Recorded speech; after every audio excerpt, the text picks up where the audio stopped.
I don't feel negatively about my past. I don't have any, like, even towards those two men, I don't have any negative feelings towards anybody in my past.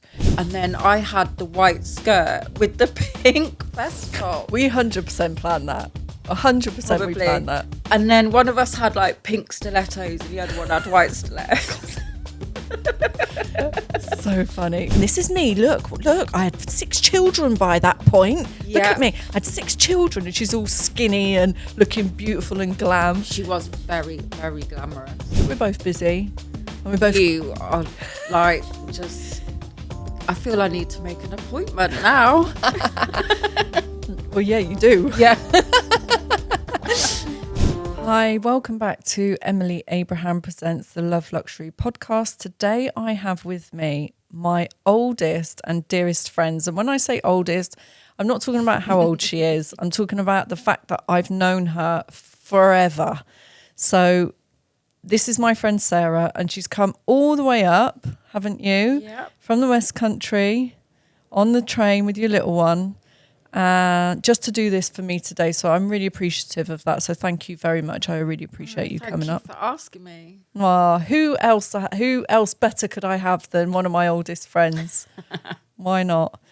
So just a little bit of history.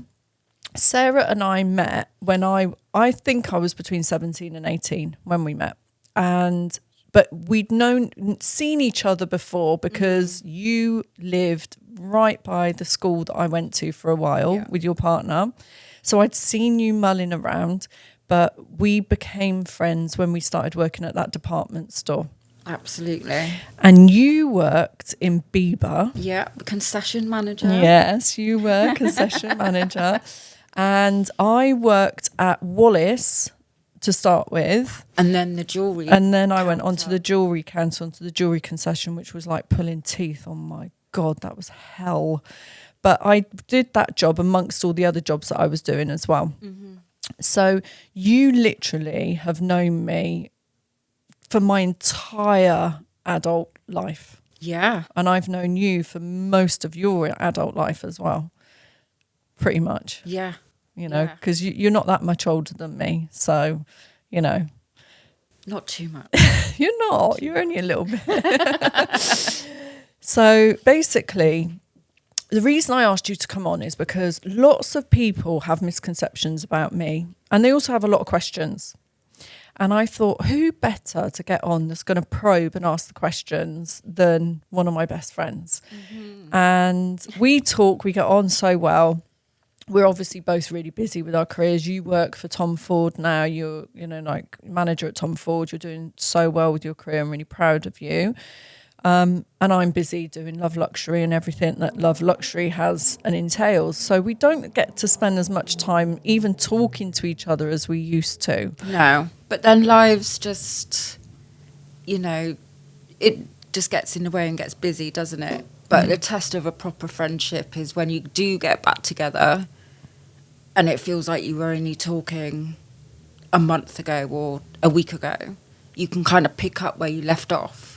But it could be months and months in between proper conversations. Yeah, I agree wholeheartedly. And I feel like our relationship's never been strained. Like we've never had a period in our relationship where we've not got on or not wanted to talk to each other. It's just life gets in the way. Yeah. So that's why I asked you to be on. So let's give them a little bit of an insight as to who we were back in the days in our teenager, in our late teens, early 20s,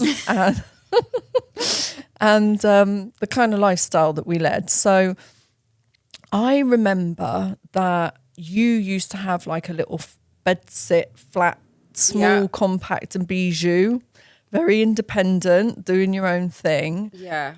When I came out of the relationship. Yeah. And then, I got the little bijou bed set. Yeah. With the yellow curtains. Can you remember the yellow curtains? No, I don't remember the specifics of the curtains.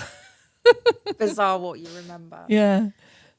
But and it was only, 10-minute walk from your bijou little place that you had. Yeah, not far. Yeah, we were quite close to each other. And I think that at that point in our lives, we built such a solid and strong relationship. Like we were inseparable. All day, every day. We were like sisters. Literally, Everyone used to ask us if yeah, we were they did. sisters. Yeah, they did. Yeah. I think that's because at that point in time, I still had really curly hair and it was mad, crazy curly. You've obviously got your curly, mad, crazy hair. And I think our skin complexion, when we both tan, we both got quite a similar tone. Yeah. Although our facial features were nothing. Greeny eyes. Yeah, like the greeny We eyes. are quite similar. Yeah, but when you talk about that, then I'd say we are. But then when you look at us, we're not really. Like now. No. But people did used to ask us that. But we spent a lot of time working really hard, but we also played really hard. Harder. Yes, we did. We had some fun times out, and it's funny because I don't think about it a lot, that part of my life. But I spoke to you a couple of months ago, I don't know when it was, and you said you'd bumped into a girl from our hometown, or my hometown, and that she had said something to you. Do you remember what she said? Oh, was it about when we kind of like walked into a club? Yeah. So, yeah, and this particular girl, I remember we always used to kind of look at her like, she's so pretty, like she had a lot of attention. Remember when she had like a floor-length fur coat? Obviously, we're going back to the good old 90s R&B days. And we kind of envied her. But, yeah, when I saw her and bumped into her, she was like,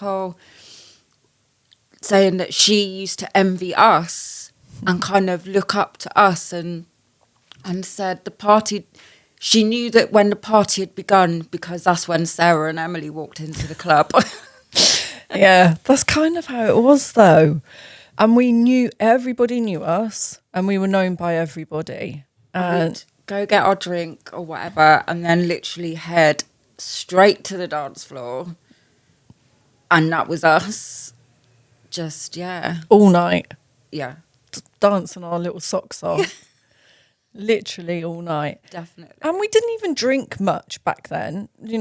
Okay, I don't drink now because I'm Muslim, but I did used to drink. I wasn't always a Muslim. So I did used to drink. I enjoyed a drink, but we didn't binge drink. We've never, ever been the type of people to go out like some girls can now and drink to get drunk. Yeah. Like, that's never been us. Just have like a couple, just to be in the mood or whatever. But our priority was dancing. 100%. And singing along. 100%. Brandy and Monica. Oh my God, don't cringe. We did have loads of fun. We had a lot of fun times and a lot of good memories, a lot of not so good memories, obviously. Because, I think when you're in your early 20s, late teens, it's quite... You go through so much. You go through so much, especially if you're being independent as well, which is what we were both doing. So neither of us were relying on family. Neither of us were relying on anybody but ourselves to support ourselves. And I think that's what made us a little bit different to everybody else. Yeah, and I think we understood each other as well because we've both like similar-ish backgrounds, upbringings and things. I think we were both in survival mode. So we had to be independent and get on with things and all of that. And I think that probably bonded us more. And we went through a lot of rubbish times. Like externally. Yeah. Yeah. But we kind of had each other to get through it. Yeah, 100%. Yeah. Yeah, 100%. I mean, I remember we literally had every contact of every nightclub and bar. They knew us. We never paid to get into a nightclub. Never queued. We just would walk straight in. We were always guests of the DJ, guests of someone. like we said, we didn't really drink much, but we were there to dance and have fun and just enjoy ourselves and let our hair down, because we did work really hard. Because if we hadn't have worked hard, we wouldn't have been able to survive, essentially. No, of course. Because we didn't have handouts. But then again, life was a lot cheaper to live back then. There was less going on. Yeah. You know, less pressures. I've spoken about that before, how like the younger generation now have a lot of pressure on them. They got to look good, you know, talk well, have this, that and the other. And it is a lot of pressure. We didn't have that pressure. It was just be yourself, have fun and live your life. Yeah, it was easier. Much easier. So we used to go out. I actually remember one instance of when I was working in Uncle Tony's club on the Triangle, where some guy challenged me to a dance off on my break. And I'm cringing a little bit inside talking about it, but I actually remember the DJ was a friend, so he put on music he knew that I liked to dance to, and literally me and this guy, he was just some random stranger, but I think my friend who also worked there, he was showing off, and she was like, oh, my friend's a much better dancer than you, like, I don't know who you think you are.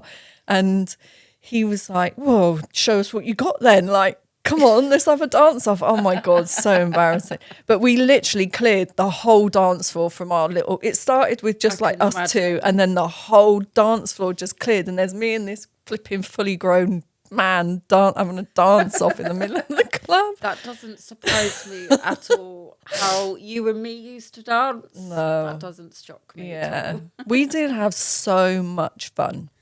We did. But we did have tough times too. There were times when money was tight and, you know, it was just us. And I mean, you've always had good relationship with your adoptive parents. Mm-hmm. But at this point in time, I hadn't met my dad and you hadn't met your dad either. No. And you hadn't even met your mum, your birth mum at that point either. So we were both, like you said, both connected because we were quite similar in our backgrounds and what have you. You also knew my nan. Yeah. And my aunties and everybody, the crazy bunch. And so you kind of had you had somewhat of a relationship with my nan as well. So like you knew her and she knew you were my mate and what have you. And then I suppose we got to I was 22 when I fell pregnant with my first. And I think, how old's your eldest now? He'll be 22 this year. So basically you fell pregnant the year after. 27. Yeah. Yeah. So you fell pregnant the year after. Yeah, it wasn't long after. Yeah. So we'd had this party clubbing lifestyle together. We'd worked really hard together. We had similarities in our backgrounds, but then we both had our children. Mums together. Yeah, and I used to come around and cut his hair for you. Do you remember? Yes, I remember that. And I remember babysitting for you. I think you went out for some food. Yeah. And I was babysitting for you when I was quite heavily pregnant. Yeah. So, yeah. I mean, we did spend a lot of time together. You even put me up at one point. You lived with me for a bit. I did live with you for a bit, and I taught you how to cook some bits and bobs. You did. Because you had no clue at that point in your life. Come on. My cooking skills are better now. They are. They're way better. Way better now. Nearly up there with you. Yeah, you're doing really well. But back then, I mean, I didn't really have much of a clue, to be honest. But the little bit of knowledge that I got from my foster mum and my nan, I was feeding to you. And I think because I came from like a meat and 2 veg household. Yeah. Where not even salt was really used. Yeah. But you know, like your nan was quite a good cook, and so you were sort of more experimental. Yeah. So you showed me that path. I remember you cooking corned beef and rice. Teaching me to do that. And do you remember the broccoli I used to make with the... Oh, yeah, with the Do you still do that? garlic And soy sauce. Haven't done it for a while. That's such a good one. Need to pull that one out the bag again. It's good for the kids because it makes them eat it because it's so tasty. Yeah, It's my boys love it anyway, so yeah, they're quite healthy eaters. Yeah. Ish.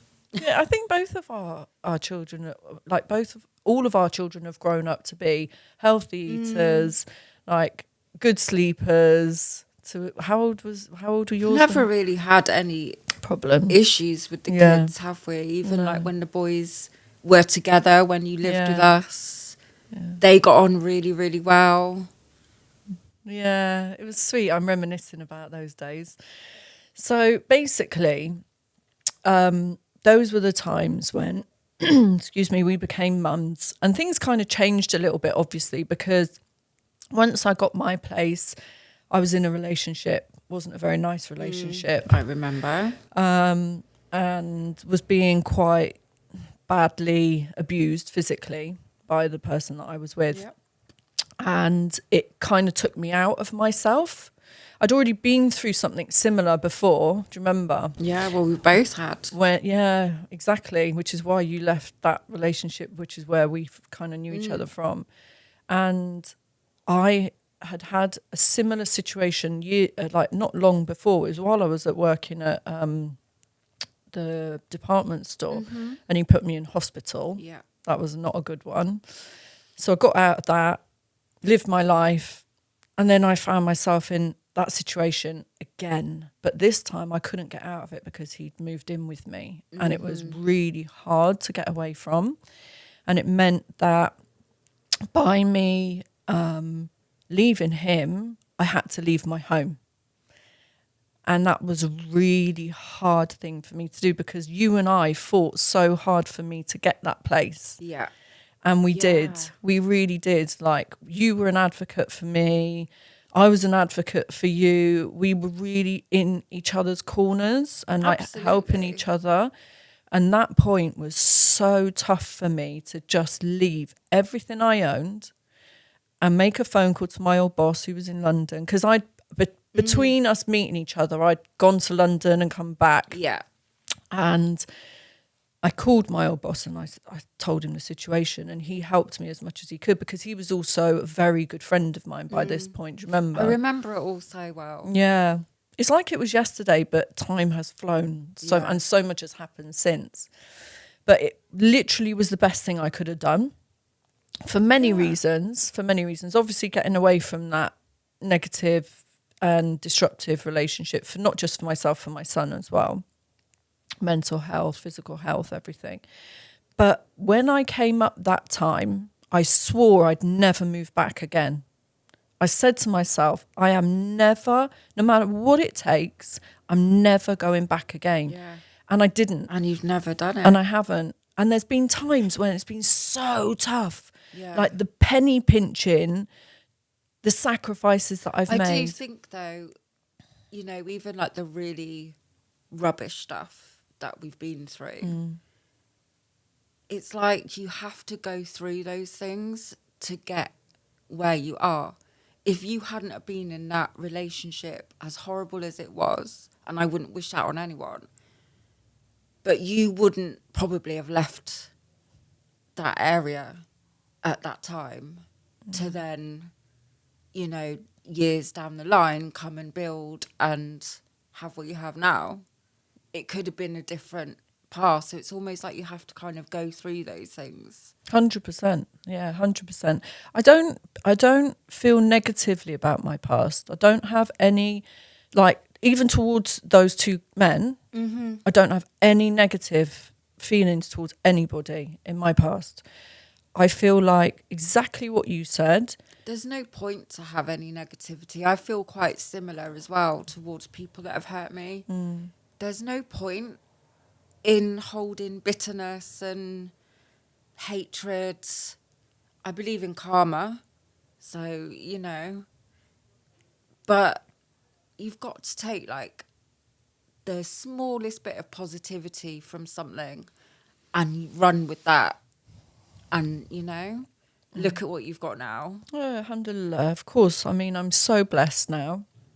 I've got a partner who loves the bones of me. I love the bones of him. He's, amazing father to the children. He'd do anything for me and I'd do anything for him. And we work together very well as a team, not just in our personal relationship, but our business relationship as well. And I am blessed. And like I said, like you said, there's no point holding on to that negativity from the past, because ultimately the only person you're damaging is yourself. And we both know that, because we have at some points, both of us. We've been very damaged. Yeah. And both of us did hold on to that for quite a long time. Absolutely. Like I'm not going to pretend to people that I was hurt, physically abused, emotionally abused, mentally abused, had to leave my entire life, everything I knew, everything I owned, to come to London with nothing but a black bag of clothes. And I was okay with that, because I absolutely was not. No, of course I was not. broken Absolutely. at the time. I remember packing up your flat for you. It's just horrendous. It was so bad. With the metal doors on the flat that the council had put on there so that he couldn't get back into the flat. Yeah, it was just crazy. I remember, like I said, packing up the flat for you with your cousin, and somehow, getting all your belongings to you. Like you said, you literally left with I didn't a get black them. bag. I didn't get them. They went to the council in storage, and then they got rid of them. Okay. Yeah, because I didn't have anywhere to live. No. I was couch surfing. I literally had nowhere to go, but I couldn't leave the stuff in there. So I was like, I asked her to help pack everything up, and then they took it away, basically. And it's really unfortunate, because I'd worked so hard to get those things that I had. Absolutely. And I was so young, at this point in my life, I was like 24 and a half. I was about 24 and a half. Something like that. I was below 25. And to me, that's a young age to have your own belongings. Yes, it was a council flat. I don't have any qualms about that. I needed help with housing. And that's what it's there for. I had no family I could rely on to help me live. And I had a child, and I wasn't in the relationship with his dad anymore. So I'd moved on with my life. But when I came to London, at that point, I was so broken. I literally was in inner turmoil. I didn't go out. I didn't do anything. And then I think it took me about 9 months of being in London. And then I found a flat that I rented. Like I got a job back with my old boss. So I was working as his PA again. And I'd managed to save up enough for a deposit and rent in advance for the flat in North London. Yeah. And it was a nice family area. It was quiet. At that point in time, it was actually quite a well-to-do place to be in London. It was lovely. Yeah, I don't think it is anymore, but it was then. And then, I'd settled, and then me and you spent a summer going on holiday, didn't we? We did, yeah. Had a good little, holiday. Turkey. Yeah, Turkey. It was nice and cheap, all inclusive. Was it Bodrum? Super cheap. Was it Bodrum we went? Gumbet. Yeah, but near Bodrum. But so it we was flew near to Bodrum, didn't we? Yeah. And then we went to Gumbet.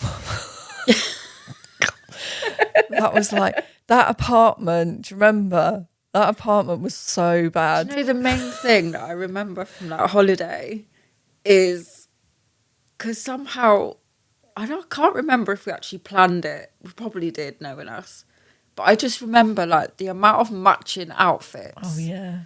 Can you remember, like, I think you had the short pink skirt, like the pink mini skirt with the like rishi bit on the side, and a white vest top. And then I had the white skirt with the pink vest top. We 100% planned that.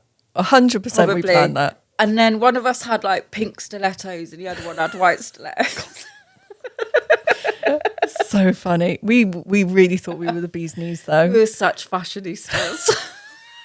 But we did have some really nice bits because we worked in the department store from before. I think we've always kind of had like a good style. Yeah.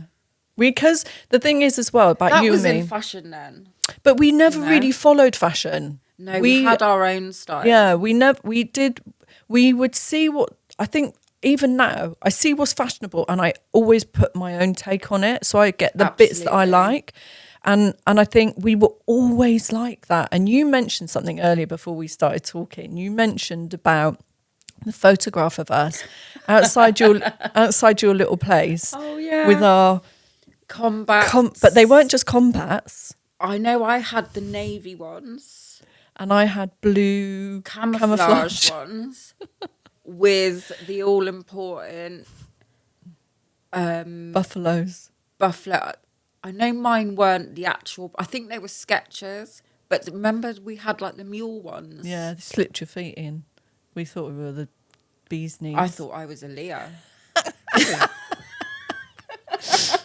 Yeah, we did think we were. We even. This is really embarrassing. So this is before we had our children. We even tried to make a group because we heard. Can you remember? Yeah, when we went to a modelling competition. Yeah. And there was a girl. Yeah. Did she work for me at the department store? I can't remember the finer points. She either worked there or she worked for my concession. She was with us anyway. And we were walking out of the competition, weren't we? And we got, can you remember the guy coming up to us and asking us if we could sing? So that was so that's how it came about. Because what happened from that is the Spice Girls.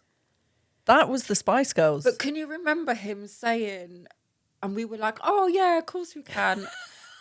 And the guy was like, oh. Sorry, I got to laugh at that. What would you be called? And from nowhere, I shouted out, Unity. Because the other girl was an African girl. Yes, you're mixed race and then I'm mixed white. Race, and then there's you.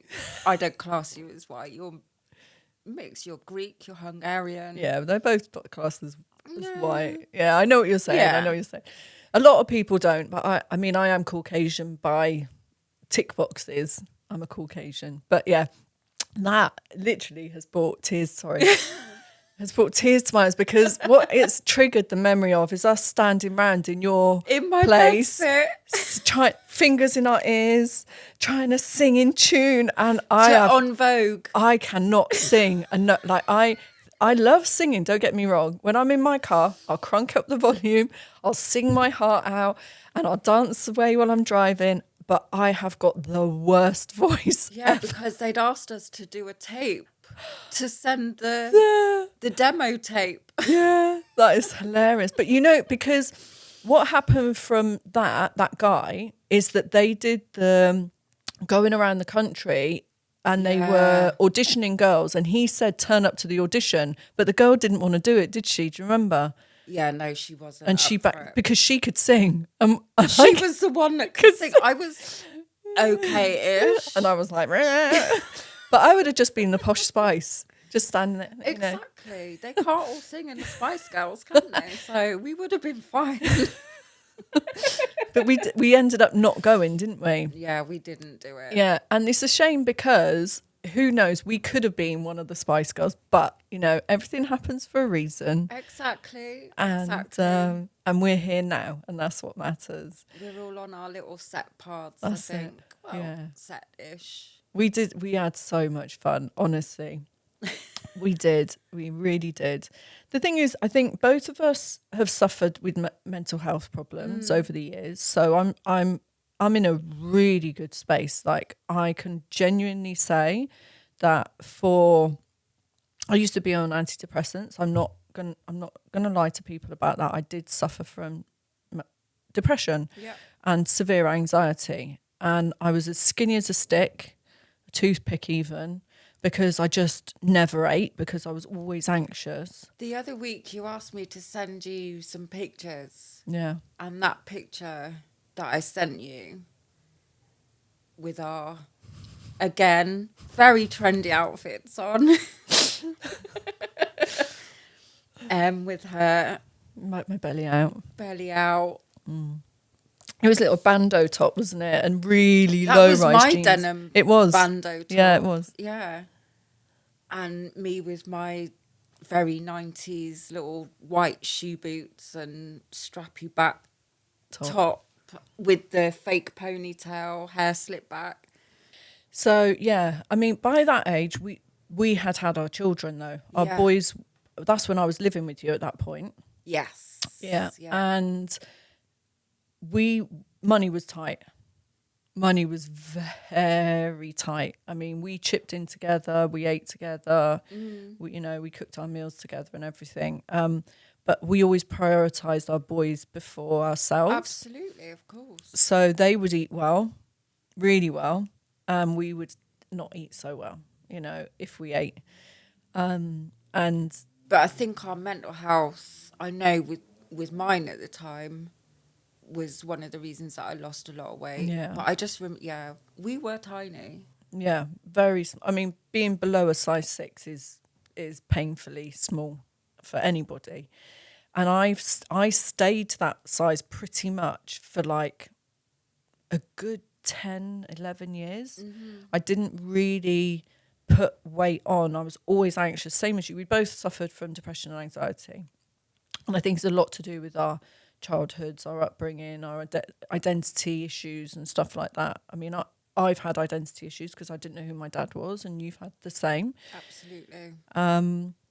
And I think when you're feeling that anxious and that depressed, your last thought is eating food. Like, the last thing you're thinking of is eating food. And you literally, I mean, we used to smoke then as well. Mm-hmm. So we literally would drink tea and smoke.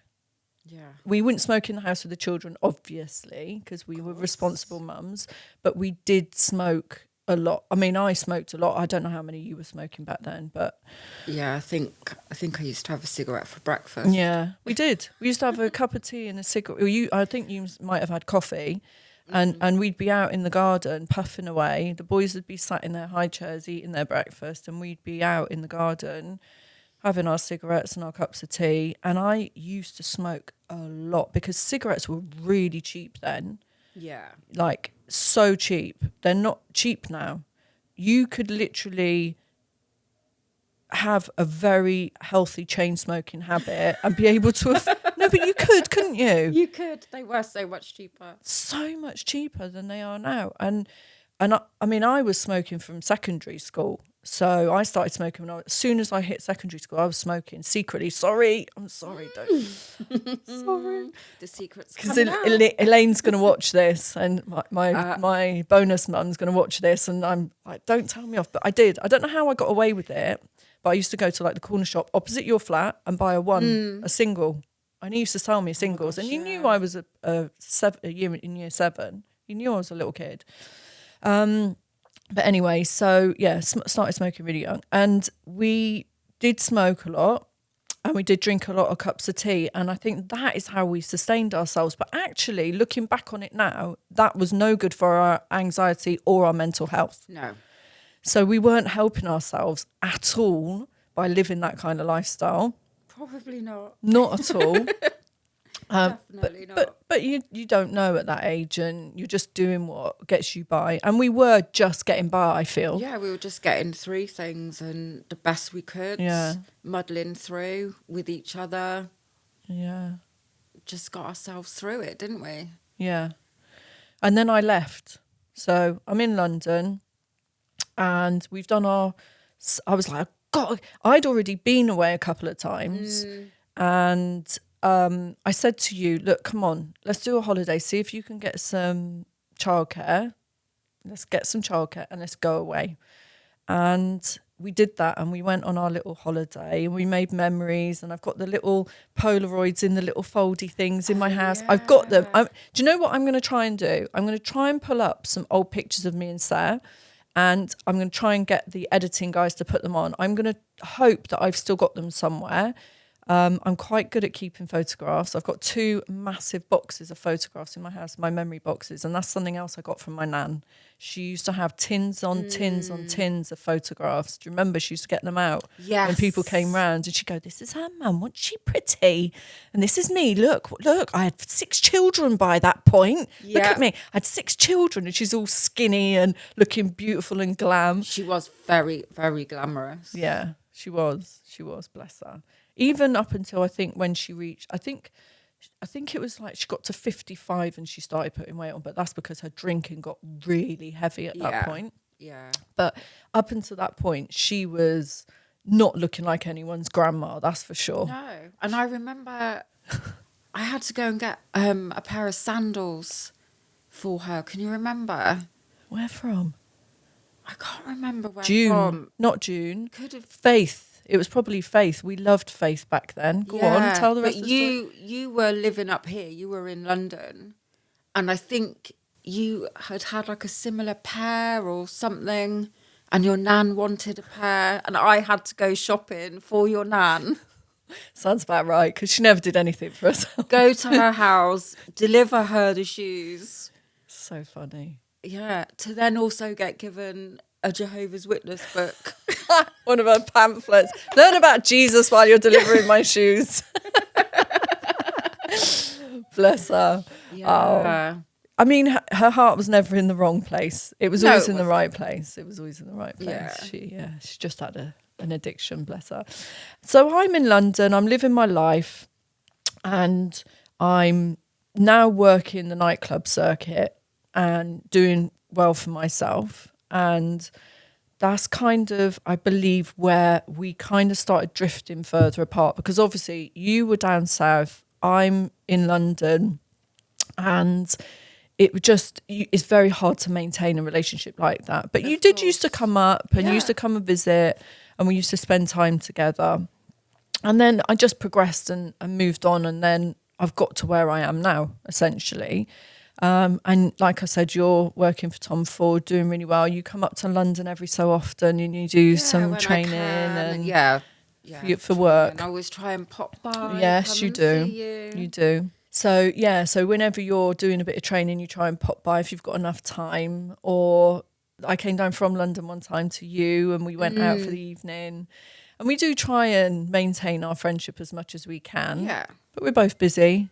And we both. You are like just. I feel I need to make an appointment now. Well, yeah, you do. Yeah. Basically. I mean, not because I don't want to see you, but because I'm so busy. Like, I literally have to schedule time to see people, which is, it's good, and I can't complain about that. It is very hard to maintain any kind of relationship outside of the relationship with me and Adam, just because, and the children obviously, because we are so busy and we're doing so many different things, and things are moving and evolving so quickly. But obviously I reverted in 20, I want to say 18, but I feel like it was 2019. So 19, so like I'm on my 4th year of being a revert. Yeah, because you hadn't reverted before your marriage, did you? Yeah, I did actually. I took my shahada before I got married. Yeah, I did. So basically, Adam was at a point in his life where, and I was as well. I basically said to him, unless you can see this long term, I don't want to bother, because I'm not wasting my time in meaningless relationships. And he was like, at the beginning, he was like, because he'd been married, legally married and religiously married. And he was like, I don't really want to get married again. Like, I've been through that, and it really damaged him mentally and emotionally. And so he was like, and I said, well, if you don't want to get married, then I don't really want to be in a relationship with someone who has that outlook. So I think he must have gone away and had a think about it. And he was like, well, listen, if we're going to do this, let's just do it properly. Let's not do it so it's haram. let's do it so it's halal. Yeah. And the only way we can do that is if we have a nikah and we have a religious ceremony, and then let's see how we go. And if we want to, then we'll take that route into doing a legal marriage. And so at this point, I've not got faith in my life. Yeah, I'm not a Jehovah's Witness. I'm not a born again Christian like my foster family are. My birth family were Jehovah's Witnesses, as you mentioned, my nan. And I'm kind of like drifting through life, feeling like there's something missing. And although I wasn't practicing as Jehovah's Witness or a born again Christian, I always carried certain values and morals, and I always remembered certain things. And one thing that I will say is this: people slate Jehovah's Witnesses when they've left the church. Yeah, you see it a lot.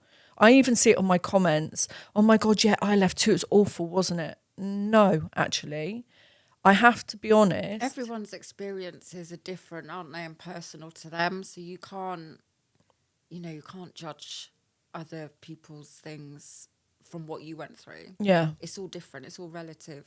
Everything's relative. Yeah. And actually, I don't believe that I would be where I am today if my nan wasn't a Jehovah's Witness. And when I say that, the reason I say that is because the beliefs that Jehovah's Witnesses and Muslims have are very closely intertwined, in as much as like there's no sex before marriage, you don't drink, you don't smoke, you have to be respectful of your elders, so Jehovah's Witnesses eat halal meat. So I was brought up on halal meat. And although I say that, and we used to eat pork, so I'm not quite sure how that worked and whether they have halal pork. I'm not sure that there is such a thing. We were quite partial. No, but my nan even used to eat pork. Yeah. So because my granddad's Hungarian, that's the main meat that they eat. Yeah.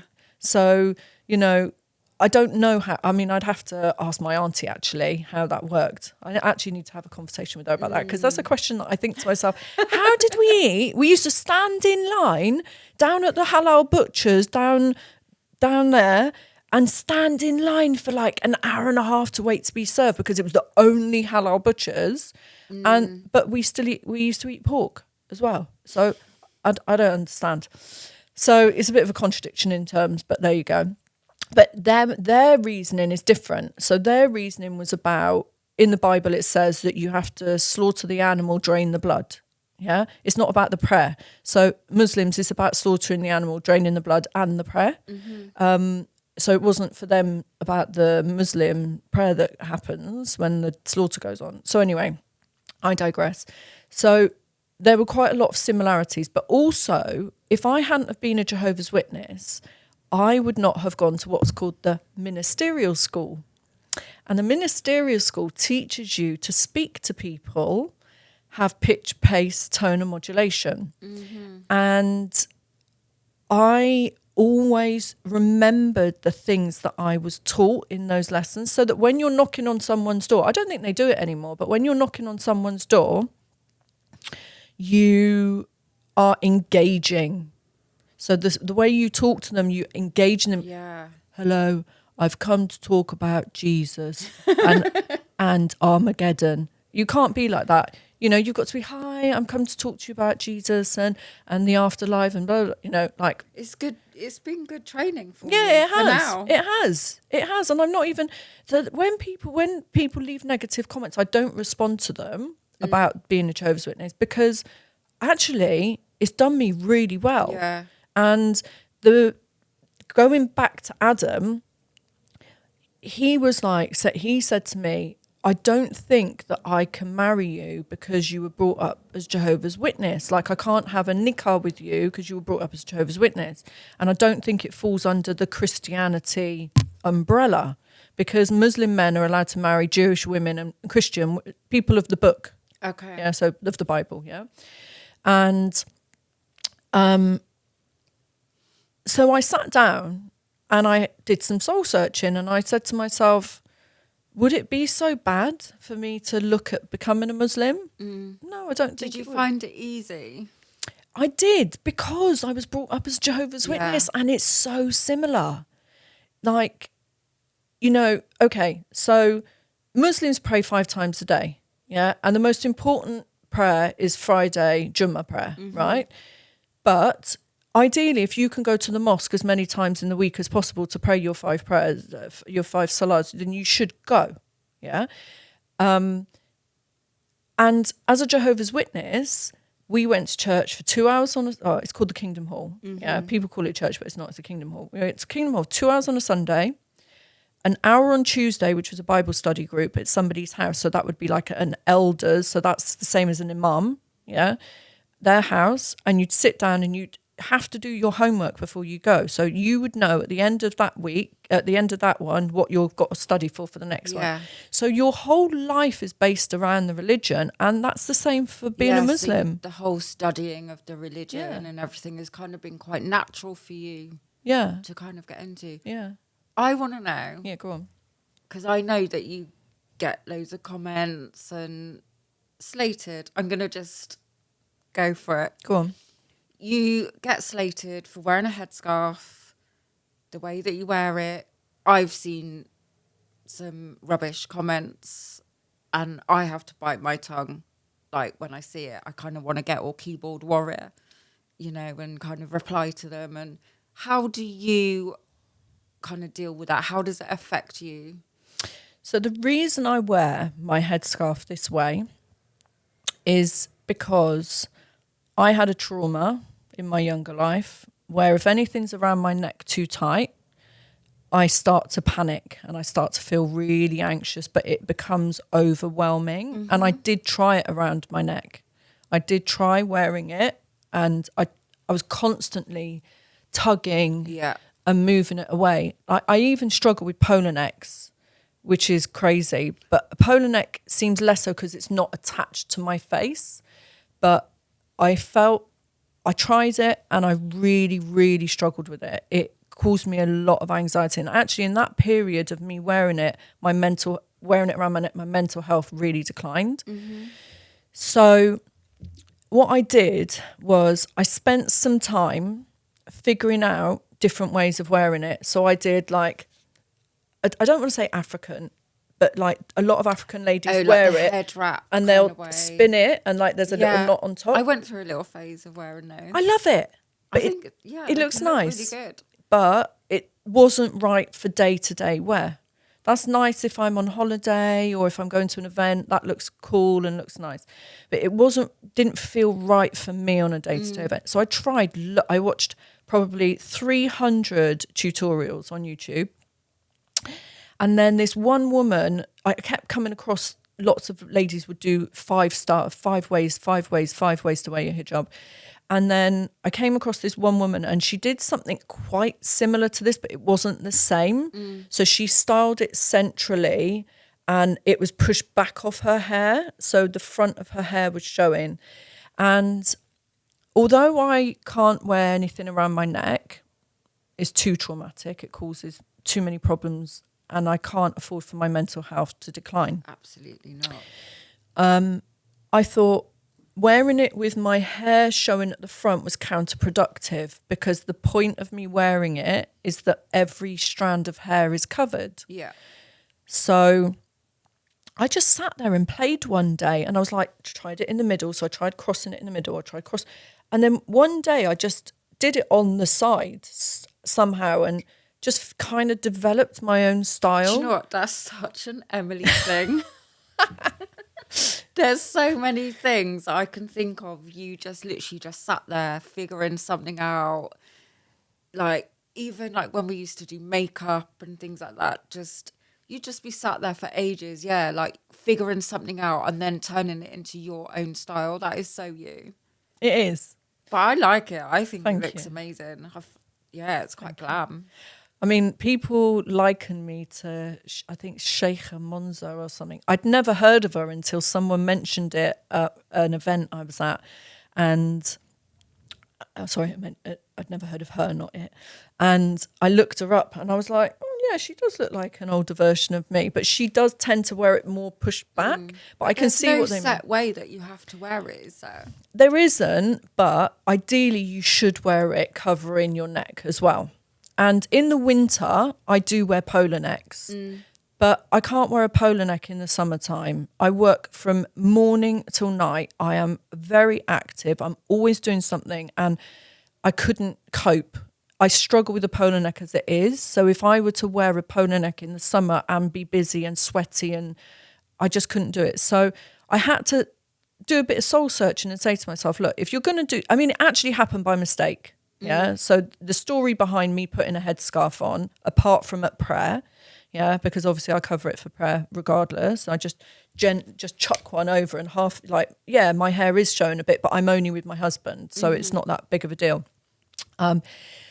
I went and got all my hair cut off because I was struggling with my hair again, which you know has been an ongoing struggle. So I was losing a lot of my hair. I hardly had any hair left. And I know from past experience that the only answer to that for me is to cut it very short, and then it will grow back through again, thicker. I don't know why it does that. It just goes through like these cycles. So I went and had it really short all around the back and the sides. And then I remember when you pretty much shaved it. Yeah, I did. Completely shaved it off. And dyed it blonde. I did. I had a complete amber, what's her name? You did? Yeah. Amber Rose. Amber Rose, that's it. I did. I had a complete, I literally had a skinhead and I bleached it blonde. She did. I did. I got pictures to prove it. I actually showed someone the other day and they were like, why is that you? Oh my God. So I cut it really short, had it longer on the front, so it still looked quite classy and stylish, but I didn't like it brown because my natural hair colour is very similar to yours. It's almost blacky, but with a red tinge to it. Yeah. And I was like, right, I'm just going to bleach it peroxide blonde. So I bleached it peroxide blonde, put on the, what's the clarifying shampoo, the purple one, and I left it on too long. And so my hair turned purple. Gorgeous. Which is not, I mean, for those who like purple, that's fine.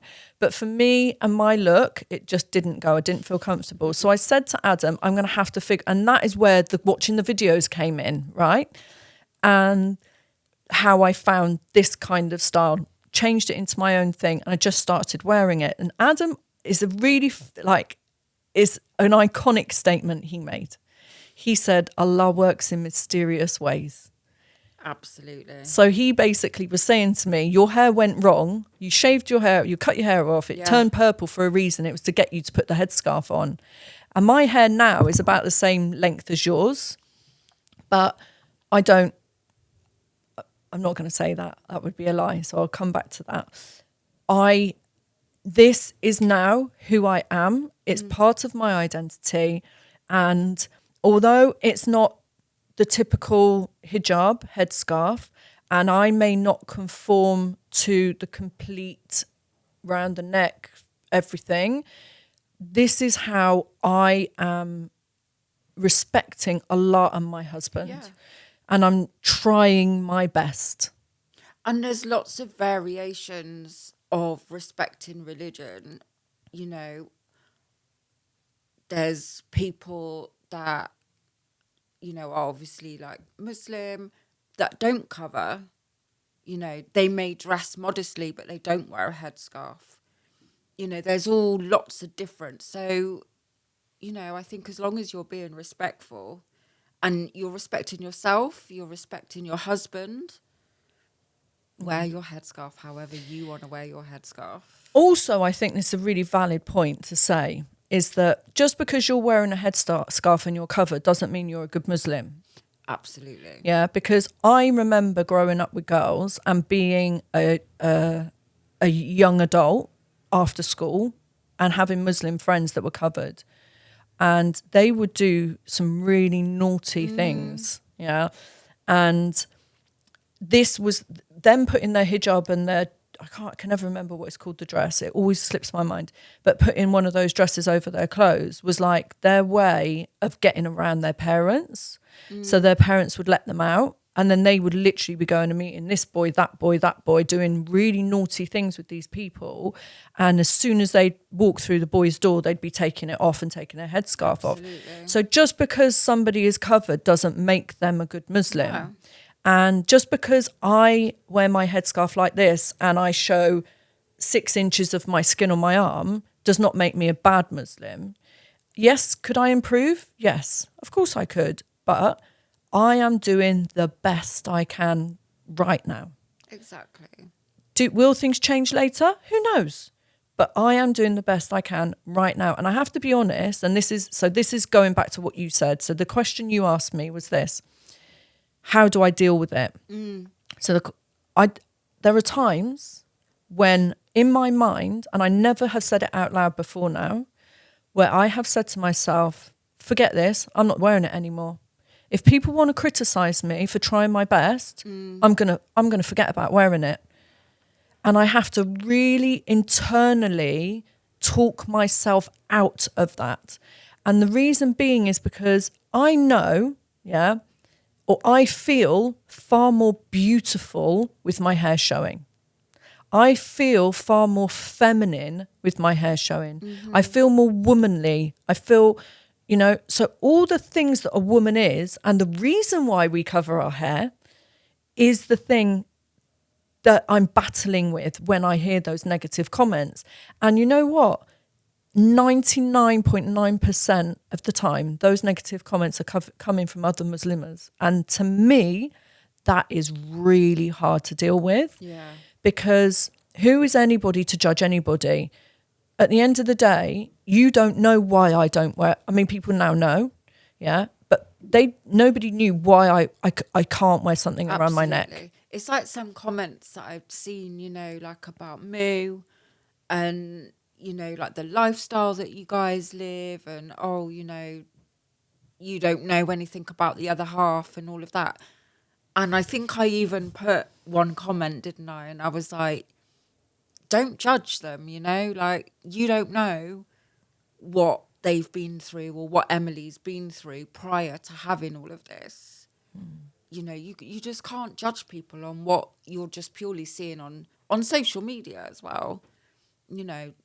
People don't know, like you said, they do now, but they don't know what you've come through, what you've been through, the paths that you've taken to now be here. Like, how do you find as well that transition from when we didn't have very much and things like that to now having like the wealth?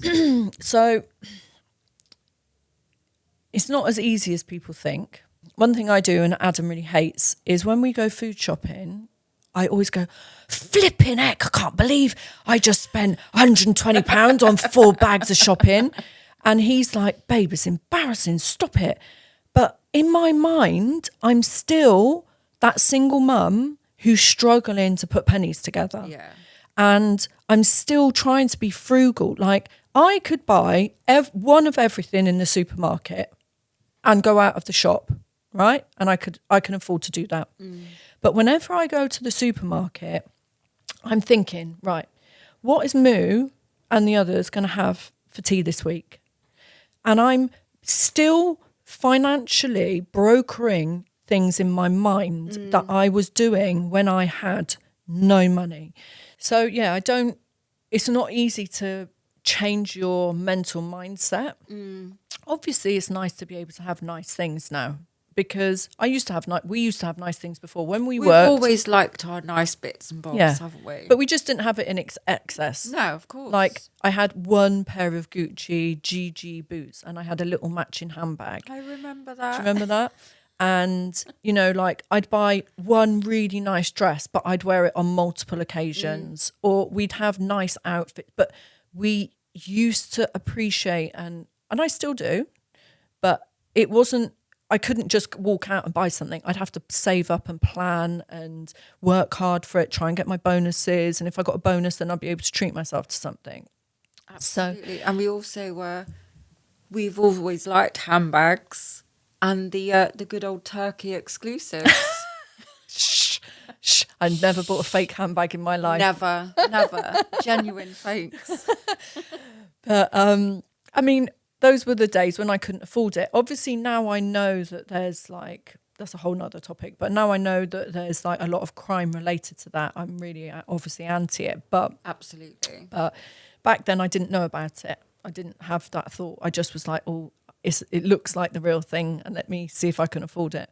But yeah, so it's not hard, but it's not easy. It's like there's certain parts of it that you take more adjusting to, and then other parts of it, like, you know, for example, going on a holiday, and my husband spent a stupid amount of money on hotels, and I was just like, why did you spend so much money when we can stay somewhere that's a little bit further out? We're still driving everywhere anyway.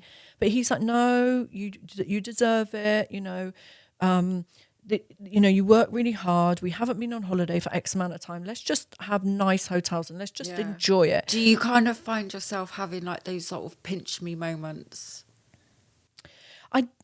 It all feels still really a bit surreal. So if you mean like that, yeah. I don't ever like, I'm not ever like, ooh, like excited, but it's kind of still feels like it's not reality. Yeah. So I'm still Emily. Adjusting as well. Yeah, I'm adjusting. Still Emily that would get a budget. I get a budget every month. Yeah. And that budget, I make sure it goes wherever it needs to go before I allocate myself. So I would never, ever, ever spend money on myself unless all of our bills are paid, unless everything's sorted with the children, all the food's purchased, you know, everything has to be sorted. But that's just who you are as a person. Like anyone, not, you know, that's not specific to you, but that's just, if you're that way, you're going to be that way, whether you've got a budget of £50 or you've got a budget of £50,000. Like, you know? But I mean, you'll know, I used to spend money. I had a shopping problem. I used to spend a lot of money. That I didn't have. We both did. Yeah. And then you get buyer's remorse and then you end up taking majority of it back. But now I think what it was is having the children help me budget, because I was on such a small income and I had 3 mouths to feed and I was getting very little support, from whoever. And so the money that I was getting, I literally wrote a calendar out every month, and I would write what came in on what day and what had to go out on what days. And I taught myself to budget. I think you taught me to budget as well, actually. I remember, And I didn't have that skill until I sat down and said to myself, actually, this is an issue and you need to address it. And I'm quite good at doing that. And I can be quite pragmatic. So that was when things kind of changed for me. And I think I still have that mindset, and I will always have that mindset. I will always make sure that everybody else is sorted. And then if I've got something left over, I half save and half spend. It's just how I do it. My husband's very generous with me. He is, bless him. He's very generous. And if I ask for something, he would never say no, unless all of our liquid funds had been tied up in something like this, something really big. And he's like, actually, we need to not do that anything this month. So can you just wait till next month? Which can happen now and again, and I'm sure that's not a problem. Yeah, no, of course it's not. And I'm, and to be honest, I try not to ask for anything, because I do have my own budget, and I do spend it wisely, and I am quite frugal because of my past. So. And he does look after me, in every way I need. So in every aspect. And obviously we're working in the business together. So everything that we earn for the business is ours. But I still say to him, just give me a small budget. Just give me a budget that I can stick to, because I don't want to have unlimited funds. Because I think that's when you can become less wealthy. Yeah. And I think that's when your attitude and everything can then change. Because that's one thing you haven't changed. Like, I hope not. I don't think you have. Thank you. You know, no, I think you're still you. You're still that Emily that I can have a laugh and a chat with. I don't think that it's changed you. Do you feel that you're still the same? So I feel like when we were really close, I was very topsy-turvy and I didn't cope with life very well because of traumas and everything, like childhood traumas and whatever. I feel like now I'm like this really level person. Just calmer. I'm so definitely a calm. lot calmer. But like they did a TikTok the other day and it was what makes you happy. And I said peace of mind. Mm-hmm. And I swear to you, that was my honest response, because I could have said money. No, it's not. I could have said my family. No, it's not, because I can have a family without peace of mind and I'm not happy. Mm-hmm. If I'm struggling financially, I'm not going to be happy because I've got a family. Peace of mind makes me a good mum. Peace of mind makes me happy in my relationship. Peace of mind makes me good at my job. And a good example to my children and whoever else wants to see me as an example. How do you, because obviously, especially like where we're from and things like that, and just generally as well, because there's a lot of crazy people out there. When we succeed in some way or another within life, you always get a lot of haters. How do you cope with that? I'll be honest, it's a struggle because you know me and I'm not one to keep my mouth shut. Yeah. That's something you know about me, is that I'm quite happy to stand up for myself and for others. I'll actually stand up for others before I stand up for myself. And I've always been quite fierce like that. And so for me, that's the hardest part, is keeping my mouth shut. Because to be honest with you, when someone starts getting bitter and spiteful, I just want to tell them about themselves and say, absolutely, you're sad. You're a sad person, because inside you, there's so much hate that you have to get it out on a keyboard. And that is not a reflection of me or what I'm doing. That's a reflection of you and how you feel about yourself. Absolutely. Yeah. So, but having that feeling, I have to remember that, one, I'm setting an example as a Muslim, so I can't be like that. Two, I'm setting an example as a woman in business, so I can't be like that. So I have these little reminders, and also I'm going out tonight. I'm actually leaving in very soon, because I told you it's the 27th night of Ramadan, okay? It's a very important night for us. It's the night when the Quran came down, okay? And our prayers and our Quran reading is very important today. So I'm going to be heading off to an event with Mufti Menk, who actually coincidentally helped me become a Muslim, because it was his talks, it was his videos and the way that he described Islam that helped me learn and want to become one. So I'm going to this talk and he's going to be there tonight. And he said something on a video not so long ago. And he said, anger is from the shaitan, which means the devil. Yeah. And you should never let anger enter into you, because it's an emotion that comes from him. And when he said that, it just like something clicked in my brain. I can't explain it. When I got a 14-year-old, trust me, she wants to test me daily. Absolutely. And there are times when I do get angry because I'm a human being. But when I heard that and I heard him say that, it was like something changed in me. It was like instantaneously. So those feelings that I used to have, I don't have them towards those people anymore. I just feel sorry for them. Yeah. I think I've kind of learnt to do that as well, over the years. You have people talking about you behind your back, spreading rumours, whatever. And I just think, it's not worth it. No. It's just not worth it. It's not worth even paying it any mind. As a Muslim, I can't retaliate, because it goes against our beliefs. We're a peaceful people. You can respond in a respectful way, but actually because of social media, I can't respond. Because whatever I respond, there's always going to be someone giving a negative response to that. And we've got such a massive platform now that I have to be mindful of that. So there was a period of time when I was responding to people, and I was responding respectfully. I wasn't responding in a negative way. I was responding respectfully. And the team said to me, look, you just can't do it. It's no good. You know, it's not worth your time. And it's not. I have got so much positivity in my life and so many good things happening. And those things have only happened because I changed my mindset. Yeah.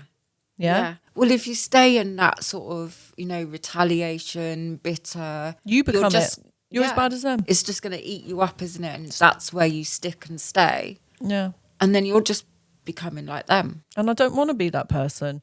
I did have a very negative, long period of my life where everything that came out of my mouth was negative. Everything I thought was negative. I never thought I was good enough. I never thought I was capable. I never thought I could do this. And life was bad and I hated life, and times I wanted to take my life, and I was depressed and I was anxious and everything's awful and everyone's around me is awful. And just constant. I didn't sleep because I constantly have things whirring around in my head, you know, overthinking, and I don't have any of that anymore. I literally can lie on my bed, put my head down, and I can sleep. And if for any reason I can't sleep, I literally will pick up my phone, I'll listen to some prayers, like a brother or a sister saying prayers, and then I'll go to sleep. It's as simple as that. Yeah. So It's literally become your peace. Yeah, 100%. 100%. And like people say, oh, you only married him for his money, or you only became a Muslim because he forced you to so you could get his money. Right, let's make something clear here. When I met my husband, he was not rolling in it. He had money, but he was not rolling in it. We have built this together. And you know what? We've parted ways now, but I was talking recently with someone and I'd reposted something of you guys. I think you were in Dubai. Yeah. Remember? And I was like, kind of like bigging you up, you know. I was like, that's my bestie, like I'm really proud of you. Thank you. And this person actually had to go at me over that. Yeah. And because I was, you know, like bigging up my best friend who's got this huge wealth, and, you know, I was like that's my friend, like she's absolutely flying right now, like look at her, you know, like going on private jets and all of that. And and it's like, and they were like, oh, but we know how she's got that though. And I was like, well, what's that supposed to mean? Because obviously then my attitude came out because, you know. And you've also got my back. So Absolutely. If anybody's negative about me, you're going to back. Yeah, 100%. And this is someone that should have had my back also, you know. But yeah, so I was like, well, what's that supposed to mean? And, you know, they were like, well, her husband's wealthy. And it's like, why would you just assume that, you know? So then obviously I'm going to defend you, but I was like, well, actually, you know, they've built what they have now together. You know, I remember, well, obviously, you know, I've known like your whole relationship. I met Adam before you guys got married. And, you know, I know, yeah, okay, like you just said, he had some money, but what you guys have now, you've like 100% built together. And I know that you definitely have your 10 pence worth and Yeah, 100%. I make as many of the decisions and things as Adam does. Yeah, I mean, my husband doesn't make a decision without us talking about it first, and he will always take on board my advice. Yeah. And It's very much a joint venture, 100%. joint gains. Yeah, 100%. I mean, this isn't the only thing we do. People see Love Luxury because that's what's in social media, but they don't know everything else we do as well. There's so many other things that we're doing, and we're in everything together, and we have built this together. And at the end of the day, I wouldn't be where I am without him, but same ways, he wouldn't be where he is without me. And it is something that we work on together, you know, we struggle with together, you know, everything is us. And we don't have investors. We make sure that there's been times where we've been tempted, don't get me wrong. Like, just for someone to put in cash injections into your business without you having to do that sounds nice, but we've worked too hard to be giving up percentages of our businesses to anybody. Yeah. And it's that, to me, is more hurtful when I see Muslims and non-Muslims making comments about my children. Obviously is the first thing that hurts me the Absolutely. most. Of course, no need for Mama it. Bear is not necessary. No need for it. Yeah, she's a little girl. She loves what she does. Just be quiet and mind your own business. Simple as that. But when it comes to me and my husband, them saying that I look like his mum, I just find that... What? Yeah, I get it all the time. Oh, she looks like his mum. She looks like the little girl's grandma. I get it all the time. That, to me, why would you even say that to a couple that you know is married? If he doesn't have a problem with how I look, yeah, why should you have a problem with how I look? And why does your opinion of how I look in age to you matter to my husband? It doesn't. Yeah, like, so what, even if you were older than... But I'm not. I mean, the age gap between us is so small that it's not even...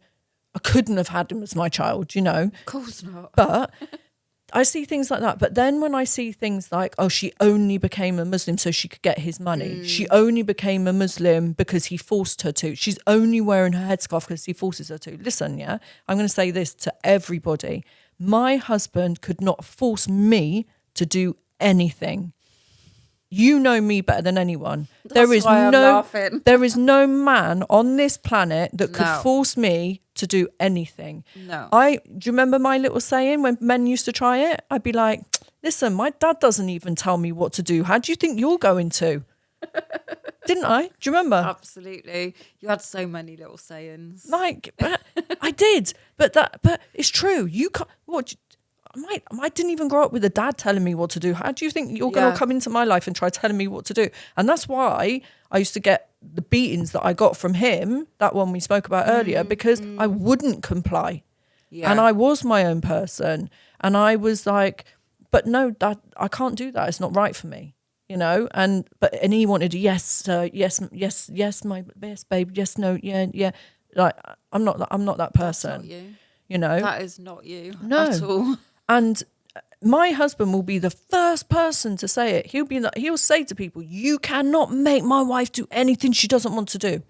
If my husband puts something to me and I say no, yeah, and it's something that he feels strongly about, we will sit down and he will say to me, "Babe, look at it from this perspective.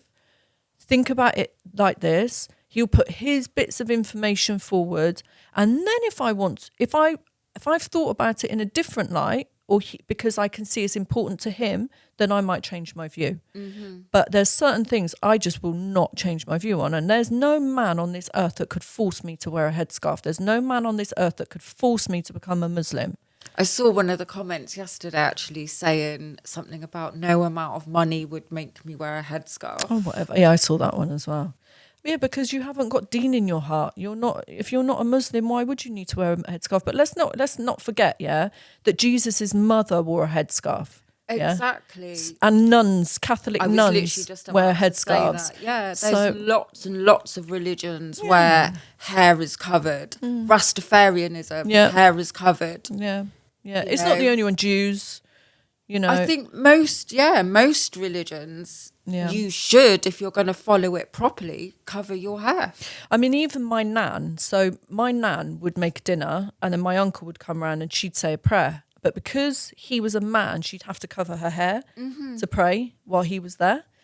And so it is quite universal. So things like silly comments like that doesn't bother me at all. It doesn't bother me. And it was never about money. It was never about anything. And do you know what? I will say this.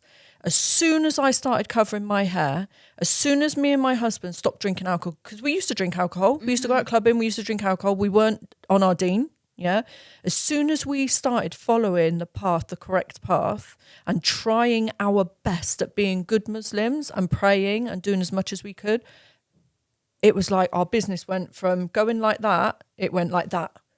I swear to you, it was like Allah blessed us in so many ways.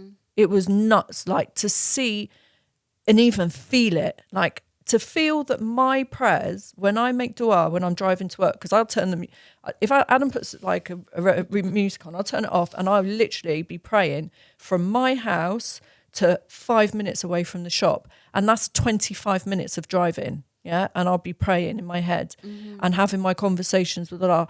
And I swear to you, whenever I do that, yeah, and some days I'm in a rush or I'm on a phone call, so I can't, yeah. But whenever I do that, my prayers are always answered. And I have so much faith in him as my God, as my Lord. I won't say God, my Lord. I know he's got my back. And it doesn't matter if these sisters are out there cussing me out because I'm not dressing how they want me to dress, or how they feel that I should be dressed, or how the Quran is telling them that I should be dressed. I'm doing my best. And Allah knows my intention and my heart. Exactly. And at the That's end all of that the day, matters. you know, like, are they following everything spot on, perfectly, 100%? I mean, I think to leave a negative comment on somebody's post goes Absolutely against not. being a good Muslim anyway. So, Well, exactly. Yeah, So, yeah. you know. I mean, we're supposed to, and as women, we're supposed to be supporting each other as well. 100%. You know. Women should just be doing that anyway, regardless of religion, you know, Anything. ethnicity, anything. I agree. We should all be bigging each other up. I believe that empowered women empower women. Yeah, they do. You Yeah. know, like we should, if you have the confidence and all of that in yourself, you should then be passing that on to other women. Of course, 100%. But I find, and I know you will have come across it as well, that there's always going to be people when they see you doing well, whether it's man or woman, that are going to try tearing you down. I still get it to this day. Same. And it doesn't matter how nice of a person you are, how clean your heart is. Those people, like I said, have got some sadness inside them. And I feel sad for them. I hope that one day they find what I found.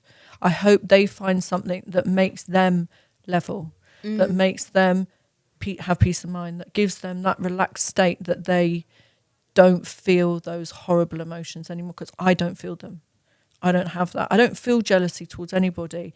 I'll say, oh, I'm so but it's in a good way, like, because I'm so proud of someone, you know, like when someone does something, they get something, I'm so happy for other people, and there's so few and little of that. But you and I, for each other, have both got that. And so I brought you on today for us to have a chat, but also so that I could thank you, because of all my friends, you're the... Don't be making me cry again. You know, when you sent me that message, I was in Asda, because some of us don't go shopping in Harrods. In Asda, doing the food shop, and I get this message from you, bit of a friendship appreciation. I literally bawled my eyes out in the middle of Asda. Sorry, but not sorry. But yeah, I am, and I just wanted to say to you how appreciative I am of you and your friendship and your support of me. And I do see that you have got my back on social media, and I know that you've got it in real life as well. Because of all my friends, you're the only one that's taken the time out to come and visit me at the shop, because you know how busy I am, and you're the only one that doesn't drive.